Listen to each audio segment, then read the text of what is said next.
So hello everyone and welcome to this video. So are you planning to pursue MSc in physics from the Delhi University? तो पहले ये complete video जरूर देख लेना, उसी के बाद में अपना जो डिसीजन है वो फाइनल करना है। In this video I am sharing my experience and my batchmates experience जो हमने 2 साल दिल्ली यूनिवर्सिटी में दिए हैं। तो अगर आप 2 साल दिल्ली यूनिवर्सिटी में देते हो तो क्या ये आपको जस्टिफाई करते हैं या नहीं। आगे चल के आप इंटरनेशनल जाना चाहते हो, आप इंडिया में रह के हायर एजुकेशन में जाना चाहते हो, आप जॉब अपॉर्चुनिटीज को सर्च कर रहे हो, तो क्या ये MSc physics in 2026 Delhi university से जब आप करोगे तो क्या ये उसको जस्टिफाई करेंगे या नहीं। Should you do it? Complete आप आंसर आपको ये वीडियो एंड होने तक मिल जाएगा। कंप्लीट मैंने आपके लिए यहाँ पर नोट्स बना दिए ताकि आपको सारी चीजें अच्छे से पता चल जाए कि जो आपका दिल्ली यूनिवर्सिटी का कैरिकुलम है वो किस तरीके से रहता है, यहाँ पर आपको क्या बेनिफिट्स मिलने वाले, क्या डिसएडवांटेजेस मिलने वाली है और इन 2026 क्या क्या चीजें न्यू आपको मिलने वाली है। सभी चीजों की बात हम इस वीडियो में करने वाले हैं। बाकी अगर आपका कोई डाउट आता है उसको आप कमेंट बॉक्स में लिख देना। शुरू करते हैं। तो हम सबसे पहले अगर मैं बात करूँ, आपको एक बेसिक आइडिया दूं what is MSc physics in specially Delhi university, because ये अदर इंस्टीट्यूशन एंड अदर जो यूनिवर्सिटीज है उसका कैरिकुलम और दिल्ली यूनिवर्सिटी का कैरिकुलम काफी डिफरेंट यहाँ पर आता है। तो दिल्ली यूनिवर्सिटी में आपकी जो एमएससी है वो 2 इयर्स की होती है। बेसिकली इसमें 4 सेमेस्टर होते हैं, 2 सेमेस्टर इन ईच ईयर। बाकी इस बार दिल्ली यूनिवर्सिटी ने 2026 में आपके लिए एक अच्छी चीज कर दी है। अब आप यहाँ पर 2 ईयर पीजी कोर्स के साथ साथ 1 ईयर का पीजी कोर्स है उसको भी परस्यू कर सकते हो। मीन इन दोनों में से आप चॉइस कर सकते हो, आपको 2 ईयर का पीजी कोर्स करना है या फिर 1 ईयर का पीजी कोर्स करना है। आप एमएससी कर सकते हो इन फिजिक्स इन 1 ईयर में भी आप कर सकते हो। उसके लिए वैसे मैंने सेपरेट वीडियो बनाई है। अप्रोक्सीमेटली 370 स्टूडेंट्स का यहाँ पर एडमिशन होता है, जिसमें से 50% के जो स्टूडेंट्स होते हैं वो दिल्ली यूनिवर्सिटी के ही होते हैं और 50% आपके ओपन यूनिवर्सिटीज मीन ओपन, आप यहाँ पर एडमिशन ओपन सीट्स होती हैं, आप ओपन एडमिशन कर सकते हो।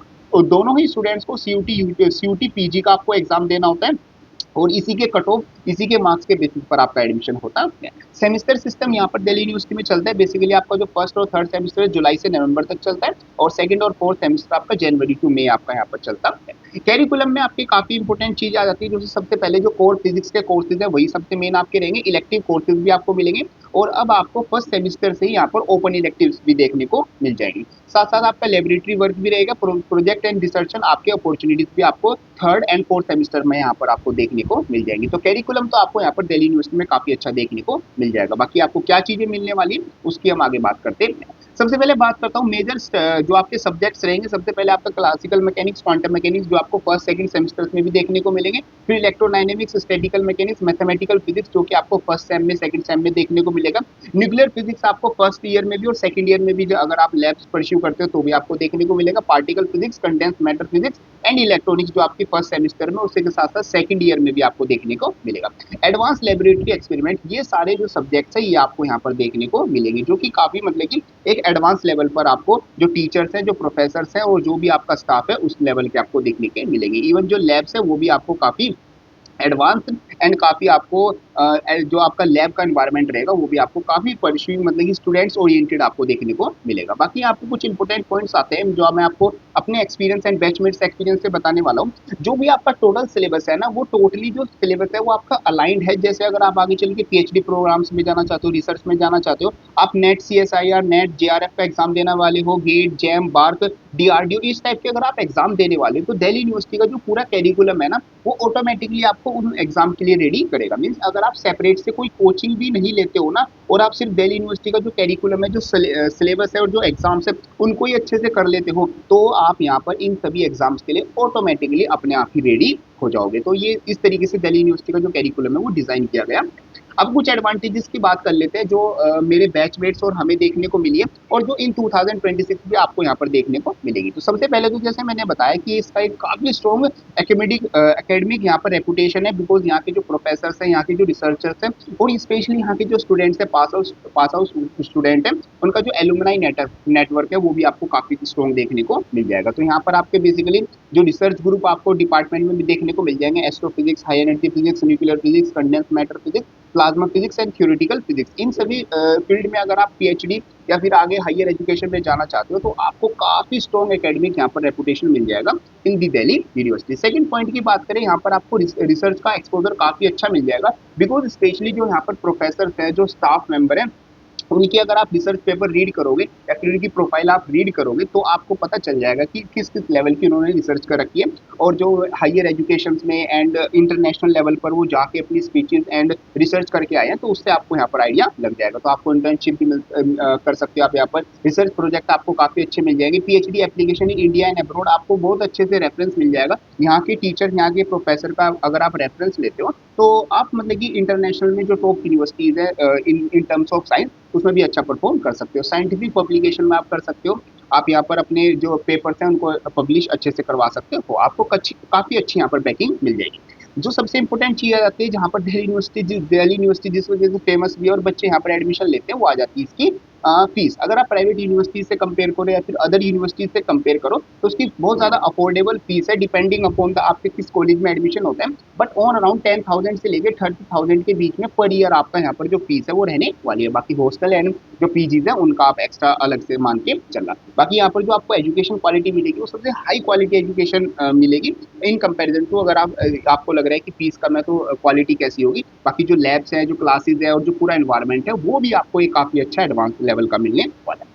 नेक्स्ट हम बात करें, जो मैंने स्टार्टिंग में भी बताया था कि आपको strong preparation for competitive exam, अगर आप इनमें से किसी भी एग्जाम की प्रिपरेशन करोगे, जो मोस्टली बच्चे करते ही हैं बिकॉज एमएससी करने के बाद आप इनमें से किसी ना किसी एग्जाम में ही जाओगे। बाकी सीएसआर नेट में जो मेरे बैच के स्टूडेंट्स हैं, काफ़ी बच्चों ने क्लियर करके दिल्ली यूनिवर्सिटी से ही और आईआईटी से ही यहाँ पर जो आपकी पीएचडी है वो स्टार्ट कर दी है। गेट फिजिक्स में काफ़ी बच्चे गए हैं, जेस्ट में काफ़ी बच्चे गए हैं। बार्क में यहाँ पर मैंने एक इंटरव्यू भी किया हुआ है, आप यहाँ पर देख सकते हैं। बार्क में भी हमारे डिपार्टमेंट से काफ़ी बच्चे, मोर देन मेरे बैच से यहाँ पर 4-5+ स्टूडेंट्स यहाँ पर गए हैं जो अभी साइंटिस्ट के अभी ट्रेनिंग मोड में है।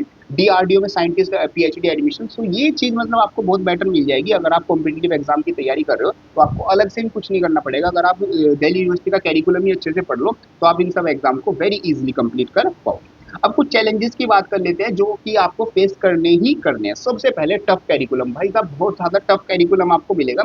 मीन्स जो थ्योरी है, जो आपके क्वेश्चन से जो आपको पढ़ने को मिलेगा वो बहुत ज़्यादा एक अच्छे लेवल का रहेगा। आपको काफ़ी हैवी थ्योरी मिलेगी, इंटेंसिव लैब वर्क मिलेगा। मीन्स और आपकी जैसे फर्स्ट सेमिस्टर, सेकंड सेमिस्टर और मैं आगे सेकंड ईयर की बात करूँ तो 4 आवर्स की आपकी लैब होती है। आपको डेली वीक में टू लैब्स होती है आपकी फर्स्ट एंड सेकंड सेमिस्टर में।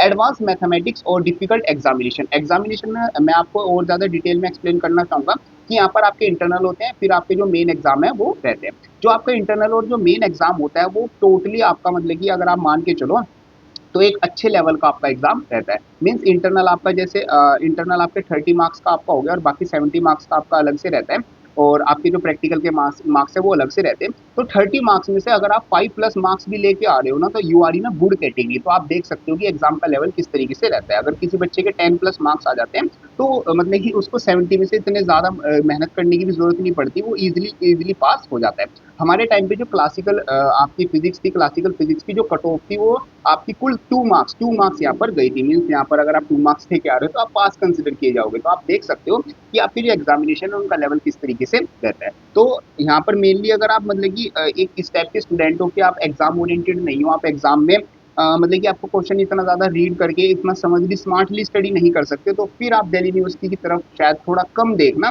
ये मेरा पर्सनल सजेशन रहेगा। बिकॉज यहाँ की जो एग्जामिनेशन है वो काफ़ी अच्छे लेवल के एग्जामिनेशन रहते हैं। आपको एक सीजी पे मेंटेन करना बहुत ज़्यादा चैलेंजिंग हो जाएगा। आप यहाँ पर मान के चलो 6+ सीजी पे लाना भी अपने आप में बहुत ज़्यादा चैलेंजिंग है। अगर आप अदर आईआईटीज़ की भी बात करो, आईआईटीज़, एनआईटीज़, इवन आप प्राइवेट इंस्टीट्यूट की बात करो, वहाँ पर 6, 7, 8 सीजी पे लाना आपके लिए इतनी बड़ी बात नहीं होगी। अगर आप एक नॉर्मल ठीक-ठाक बच्चे हो, एक एवरेज स्टूडेंट भी हो, तो आप 6+ सीजी पे बड़े ईज़िली ले लोगे। बट अगर आप यहाँ पर एक एवरेज स्टूडेंट हो और आप डेली स्टडी भी कर रहे हो तो भी आप स्ट्रगल करोगे 6+ सीजी पे लाने में। ये सिर्फ इसलिए नहीं है कि एग्जामिनेशन यहाँ पर हार्ड होते हैं। मैं आपको एक और चीज़ बता देता हूँ, जो यहाँ के प्रोफेसर्स हैं, अब वो है या कैसी चीज़ है, जो आपको मार्क्स देंगे वो भी बहुत कट कटा के आपको मार्क्स देंगे। मतलब ऐसा नहीं है कि आपको आप जो भी लिखते आ रहे हो या जो भी क्वेश्चन सोल्व कर रहे हो उसके फुल ही मार्क्स आपको मिल जाएंगे। मार्क्स आपको बहुत कम, मतलब कि जो सीजी पे है उसके लिए आप मतलब कि सिंपल वर्ड में बताऊँ तो तरस जाओगे। तो सही में अगर आप रियली बहुत ज़्यादा हार्ड वर्किंग हो तो ही आप 6+7+ सीजी पे मेंटेन कर पाओगे, वरना बहुत बच्चे तो यहाँ पर 6 से नीचे क्या 4-5 पे ही रह जाते हैं। तो इस चीज़ का आपको ध्यान रखना होगा। अब एक और चीज़ की बात करता हूँ जो कि मतलब स्टूडेंट्स वैसे इस चीज़ पे ज़्यादा ध्यान नहीं देते, सब बच्चों को ये चीज़ पता भी है, बट मैं फिर भी इसको हाईलाइट करता हूँ। No placement oriented Delhi university के जो एमएससी कोर्सेज हैं उसमें आपको कोई भी प्लेसमेंट देखने को नहीं मिलेगी। मतलब कि आप मान के चलो नेग्लेक्टेड मतलब जीरो आपको प्लेसमेंट देखने को मिलेगी। ऐसे नहीं है बच्चे किसी कंपनी में जा रहे हैं या फिर किसी रिसर्च फील्ड में जा रहे हैं, आप सिर्फ अपना कंपटीशन एग्जाम क्लियर करके ही किसी ना किसी फील्ड में जाते हो। ऐसे नहीं कि यहाँ पर कंपनी आती है या फिर आपकी इस हमारे मतलब कि डिपार्टमेंट में स्पेशली कोई प्लेसमेंट सेल है, ऐसा कुछ नहीं है। सिंपल आप एमएससी करते हो और अपना कोई एग्जाम देते हो और उससे ही आपकी आगे चल के आप हायर एजुकेशन या किसी भी फील्ड में जाना चाहते हो जाते हो। तो प्लेसमेंट आप सोच के अगर आ रहे हो लाइक आईआईटीज में, प्राइवेट इंस्टीट्यूट में, तो ऐसा दिल्ली यूनिवर्सिटी में आपको देखने को नहीं मिलेगा। टाइम मैनेजमेंट बहुत ज़्यादा इंपॉर्टेंट है बिकॉज यहाँ पर आपके लेक्चर्स होते हैं, असाइनमेंट्स होती है, लैब्स होती है, इंटरनल असेसमेंट्स होती है। तो अगर आप मान के चलो तो पूरा अगर 1 ईयर है तो 1 ईयर में आपको जो बेसिकली हॉलीडेज है वो भी बहुत कम मिलेगी। और 9 AM से लेके 5 PM तक तो आपका कॉलेज और जो लैब्स है वही चलने वाली है। तो 5 PM के बाद ही आप फ्री हो पाते हो, उसके बाद भी आपको सेल्फ स्टडी करनी है, अपने एग्जाम के लिए पढ़ना है। तो टाइम मैनेजमेंट भी एक बहुत बड़ी प्रॉब्लम बन जाती है specially in the Delhi university. ठीक है, तो अगर आपको कॉम्पिटिशन एग्जाम के लिए प्रिपेयर करना है तो आप फिर आपको बहुत ज़्यादा एक्स्ट्रा हार्ड वर्क करना पड़ेगा। बाकी करियर अपॉर्चुनिटीज़ बता देता हूँ आपको क्या क्या मिल जाएंगी एमएससी फिजिक्स के बाद। बाकी आप इन सब फील्ड्स में जा सकते हो, जबकि अगर मैं बताऊँ हमारे बैच से आईएससी में तो काफ़ी मतलब एक दो बच्चा ही मैंने देखा जो हमारे बैच से है। आईआईटीज़ में बहुत बच्चे गए, टीएफआईएम में, आईयूसी में बहुत बच्चे गए, इंटरनेशनल स्टडीज़ में भी काफ़ी मेरे बैच से 3 से 4 बच्चे यहाँ पर जा चुके हैं, तो मेरे नोन में बाकी और अदर बच्चे भी गए होंगे, ऐसी बात नहीं है। बाकी गवर्नमेंट साइंटिफिक ऑर्गेनाइजेशन जो कि सबसे ज़्यादा मतलब कि यहाँ पर आप देखने को मिलेंगे, सबसे ज़्यादा ड्यू के बच्चे ही देखने को मिलेंगे। बिकॉज मैंने बताया ना, जितने भी आपका जो दिल्ली यूनिवर्सिटी का जो कैरिकुलम है वो बेसिकली डिजाइन ही इस तरीके से है कि अगर आप उसको अच्छे से कर लेते हो तो आप जो गवर्नमेंट की एग्जाम्स है, सीएसआई नेट हो गया, डीआरडी हो गया, बार्क हो गया, इनको वेरी इजीली क्रैक कर पाओगे। तो भाभा एटॉमिक रिसर्च सेंटर से 6-7 स्टूडेंट्स मेरे बैच से गए हैं, डिफेंस में भी और इसरो में भी काफ़ी बच्चे बैच से गए हैं। तो आप भी वेरी इजीली जा सकते हो अगर आप एक स्मार्टली और अच्छे से चीज़ों को समझते हो। बाकी टीचिंग फील्ड में तो बच्चे जाते ही हैं। अभी काफ़ी बच्चे यहाँ पर नेट एग्जाम देके जेआरएफ क्लियर करके पीएचडी परस्यू कर रहे हैं दिल्ली यूनिवर्सिटी से एंड आईआईटी से। काफ़ी बच्चों ने कोचिंग और स्कूल्स में पढ़ाना भी शुरू कर दिया, तो आप भी आगे चल के परस्यू कर सकते हो। इंडस्ट्रीज का मैं इतना ज़्यादा नहीं कह सकता बिकॉज इंडस्ट्रीज में कोई प्लेसमेंट ओरिएंटेड ये प्रोग्राम नहीं है, ना ही यहाँ पर कुछ ऐसी चीज़ें सीखने को मिलती है जो प्लेसमेंट ओरिएंटेड या फिर कॉर्पोरेट लाइफ से रिलेटेड हो। तो ये थोड़ा मतलब कि लैक पॉइंट रहेगा कि इंडस्ट्री ओरिएंटेड आपको सारी चीज़ें देखने को मिलेगी। हाँ, आप अपनी डिग्री को मतलब कि प्रोफेशनली यूज़ कर सकते हो आगे चल के हायर एजुकेशन में, बट यहाँ पर एज अ इंडस्ट्री रेडी आपको यहाँ पर शायद ये डिग्री ना बनाए। अब क्या चीज़ें आपको नहीं मतलब कि क्या, अगर आप मतलब कि इस कैटेगरी में आते हो तो आपको एमएससी फिजिक्स नहीं चूज करनी। अगर देखो आपको मैथमेटिक्स अच्छी नहीं लगती या फिर आप मैथमेटिक्स में इतना ज़्यादा स्ट्रॉन्ग नहीं हो, सिंपल मैं बताऊँ तो आप इतना ज़्यादा स्ट्रॉन्ग नहीं हो, तो आपको ये MSc physics specially Delhi university से नहीं करना है। बिकॉज यहाँ पर सभी सब्जेक्ट्स आपके मैथ्स ओरिएंटेड है और काफ़ी अच्छा करिकुलम और काफ़ी अच्छा डिफिकल्टी लेवल आपको देखने को मिलेगा। You want to easy semester, मतलब कि आप चाहते हो कि इस सेमिस्टर में मैं इजीली पास हो जाऊँ, तो नहीं, आपको 6+ सीजी पे मेंटेन करने में बहुत ज़्यादा मेहनत करनी पड़ेगी। अगर आप चाहते हो मेरे को हाई पेइंग प्लेसमेंट मिल जाए तो भी आप दिल्ली यूनिवर्सिटी में मत आना, बिकॉज यहाँ पर प्लेसमेंट तो आप समझ के जीरो ही चलो, आपको खुद से एग्जाम क्लियर करके आगे जाना होगा। If you are not interested in physics beyond under graduation level, ऐसा नहीं है जैसे ग्रेजुएशन लेवल पे आपकी फिजिक्स लेवल बहुत ही नॉमिनल लेवल होता है, वहाँ पर आप जो एग्जाम जो आपको क्लासेस में पढ़ा है, जो आपने बुक्स में पढ़ा है, जस्ट वही आप एग्जाम में लिख के पास हो जाते हो। यहाँ पर ऐसा नहीं है, सिर्फ बुक्स और जो क्लास में पढ़ा है उसको पढ़ के आप पास नहीं होंगे। आपको बहुत ज़्यादा स्मार्टली प्ले, बहुत ज़्यादा मतलब कि अपना खुद हार्ड वर्किंग होना पड़ेगा, तभी आप यहाँ पर एक अच्छा सीजी पे इवन पास भी आप तभी हो पाओगे। आप एमएससी फिजिक्स क्यों ज्वाइन करो, मतलब कि किस बच्चे को ज्वाइन करनी चाहिए, अगर आप सही में फिजिक्स एक मतलब पढ़ना चाहते हो, फिजिक्स से आप प्यार करते हो, प्यार इन द सेंस कि आप ऐसे नहीं कि आप किसी मतलब कि किसी कोर्स में आके फिजिक्स को पढ़ रहे हो या फिर आप सिर्फ जॉब के लिए पढ़ रहे हो, आप रियली फिजिक्स को लाइक करते हो, तो आप इस डिग्री को ज्वाइन करना दिल्ली यूनिवर्सिटी में। आप यहाँ पर रिसर्च फील्ड में या फिर पीएचडी में या फिर ये सब एग्जाम देने वाले हो, तो आपके लिए यहाँ पर दिल्ली यूनिवर्सिटी आपको बहुत अच्छा मतलब कि ऑप्शन मिलेगा। एक आपको मल्टीप्लायर मिलेगा, आपको यहाँ पर मल्टीप्लाई कर देगा in the 100 times. You want a strong academic foundation in physics, physics में आप आगे चल के हायर एजुकेशन में जाना चाहते हो, तो ड्यू आपको एक बहुत अच्छा प्लेटफॉर्म देगा आगे चल के आपको हायर एजुकेशन में। तो फाइनल वर्डिक्ट मेरा यही रहेगा, अगर आप फिजिक्स के लिए पैशनेट हो, आगे चल के फ्यूचर रिसर्च में जाना चाहते हो, एकेडमिया साइंटिफिक ऑर्गेनाइजेशन और एडवांस स्टडीज में जाना चाहते हो, तो आप इसको ज्वाइन कर सकते हो। और अगर आप यहाँ पर प्लेसमेंट चाहते हो, कॉर्पोरेट जॉब चाहते हो मास्टर्स करने के बाद, तो फिर दिल्ली यूनिवर्सिटी में मत आना, बेटर होगा आप किसी प्राइवेट इंस्टीट्यूट से यहाँ पर डिग्री कर सकते हो। रेटिंग आप यहाँ पर देख सकते हो, ये तो रेटिंग मैंने मतलब कि ऑनलाइन ही दी है, ऐसा ऐसा कोई स्टूडेंट से रेटिंग नहीं ली है, बट अगर मैं एकेडमिक्स में बताऊँ तो इतनी ही रेटिंग रहेंगी, रिसर्च एंड अपॉर्चुनिटी में आपको रहेंगी फैकल्टी एक्सपोजर तो आपको काफ़ी अच्छा मिल जाएगा। प्लेसमेंट्स की आप यहाँ पर 5 की जगह 1 ही लेके चलो तो ज़्यादा बेटर रहेगा। ओवरऑल फिजिक्स एंथुसियास्टिक 8.5 मतलब आपको काफ़ी अच्छे बच्चे आप मतलब कि इस टाइप के स्टूडेंट्स आपको मिल जाएंगे जो कि फिजिक्स लवर एक आपको मतलब कह सकते हो वो आपको मिल जाएंगे। तो इस तरीके से आपका रहता है। दिल्ली यूनिवर्सिटी से अगर आप फिजिक्स परस्यू करना चाहते हो तो आपको क्या क्या चीज़ें पॉजिटिव और क्या क्या चीज़ें नेगेटिव देखने को मिलेगी। तो हो मेरे हिसाब से आपने अभी तक अपना माइंड मेकअप कर लिया होगा। बाकी अभी भी आप एक बार मतलब वीडियो देखने के बाद आप सारी चीज़ें सोचना जो चीज़ें मैंने आपको बताई है। बाकी मैं अपना भी एक्सपीरियंस शेयर कर देता हूँ। तो देखो अगर आप यहाँ पर स्पेशली अगर मैं बता रहा हूँ कि अगर आप यहाँ पर मार्क्स के लिए आ रहे हो कि मेरे एमएससी में काफ़ी अच्छे मार्क्स आ जाएंगे और आगे चल के मैं लाइक आपका जैसे जेआरएफ हो गया या फिर आपका नेट का एग्जाम हो गया या फिर किसी भी स्कूल या यूनिवर्सिटीज में आपका टीचिंग हो गया वो आप करना चाहते हो तो मार्क्स के लिए आपको बहुत ज़्यादा स्ट्रगल करना होगा। इवन आप 6+ सीजीपी के लिए भी आपको स्ट्रगलिंग मतलब बहुत ज़्यादा हासिल करना होगा। ये आप समझ लो जैसे आपको जैसे आप यूजी में मतलब कि बहुत इजीली आपकी सीजीपीए बन जाती है। आप अगर 8 सीजीपीए यूजी में बनाना बहुत ज़्यादा सिंपल होता है। बट यहाँ पर दिल्ली यूनिवर्सिटी में अगर आप एमएससी कर रहे हो तो 6+ सीजीपीए बनाना बहुत ज़्यादा मुश्किल हो जाएगा। आप यहाँ पर अब मतलब सेमेस्टर पास करना भी अपने आप में एक टफ बात होती है। बाकी अगर अगर मैं आपका इन्वायरमेंट बताऊँ तो इन्वायरमेंट काफ़ी कॉम्पिटिटिव रहता है। अभी तो वैसे सोसाइटीज़ और ये सारी चीज़ें भी बन गई हैं। बट यहाँ पर जो पूरा इन्वायरमेंट है वो बहुत ज़्यादा कॉम्पिटिटिव रहता है। आपको मतलब कि जो भी स्टूडेंट्स मिलेंगे या जो भी टीचर्स मिलेंगे वो किसी न किसी वर्क फील्ड में या किसी किसी न किसी काम में लगे रहेंगे। मतलब इतना ज़्यादा चिल इन्वायरमेंट नहीं है। आप ये मत सोच के चलना जैसे आप यूजी में करते हुए आए थे ऐसे आप पीजी में मतलब पोस्ट ग्रेजुएशन में एमएससी के टाइम पे करोगे। बहुत ज़्यादा डिफरेंस आपको देखने को मिल जाएगा। मोस्टली टाइम आप या तो अपना लाइब्रेरी में रहोगे या फिर आप अपना क्लासेस में रहोगे या फिर अपना लैब्स में रहोगे और अगर इन सब में नहीं हो तो फिर आप अपने रूम पे जाके या फिर अपना जहाँ पर भी रहते हो वहाँ पर जाके स्टडी करोगे। अगर आप ऐसा करते हो तो ही आप यहाँ पर बेनिफिट ले सकते हो दिल्ली यूनिवर्सिटी का, वरना कोई बेनिफिट नहीं होगा। देखो ऐसा देखो अगर आप यहाँ पर मतलब कि कैंपस में अपनी लाइफ मतलब कि कैंपस में रहते हो और कॉलेज में स्टूडेंट से नेटवर्किंग करते हो तो उसका बेनिफिट भी आपको क्या होगा बिकॉज यहाँ पर कोई प्लेसमेंट सेल नहीं है। यहाँ पर आपको कोई मतलब कि कंपनी नहीं आएगी कि आपको प्लेसमेंट होगा तो उस चीज़ का कोई बेनिफिट नहीं होगा। सिर्फ आप यहाँ पर अगर एमएससी करने के बाद बेनिफिट लेना चाहते हो दिल्ली यूनिवर्सिटी का तो आपको कोई ना कोई एग्जाम क्लियर करना होगा जो कि मैंने एग्जाम आपको सारे बता दिए।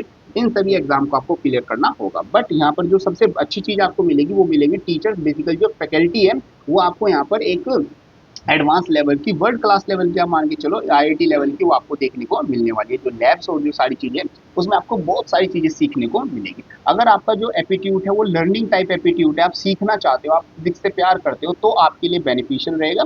बाकी अगर आप सिर्फ यहाँ पर पीजी कोर्स को परस्यू करना चाहते हो यहाँ पर सीजीपीए बनाना चाहते हो तो शायद आपके लिए इतना ज़्यादा बेनिफिशियल नहीं रहेगा। तो ये मेरा ऐसा आपके लिए फाइनल वर्डिक्ट रहेगा। बाकी अगर आपको कोई डाउट आता है तो आप कमेंट बॉक्स में लिख देना। एंड इसके जो फॉर्म्स है वो अभी ओपन है तो आप यहाँ पर फॉर्म फिल करके अपना यहाँ पर जो सीयूटी पीजी का आपका जो एग्जाम है उसके स्कोर के बेसिस पर आपका एडमिशन होने वाला है। बाकी अगर आपको कोई और डाउट आ जाता है तो आप कमेंट बॉक्स में लिख सकते हैं, उसका रिप्लाई पर्सनल मैं वहाँ पर आपके लिए कर दूंगा। तो ये सब कुछ आप पता दिस वीडियो होप करता हूँ वीडियो आपको हेल्पफुल लगी होगी।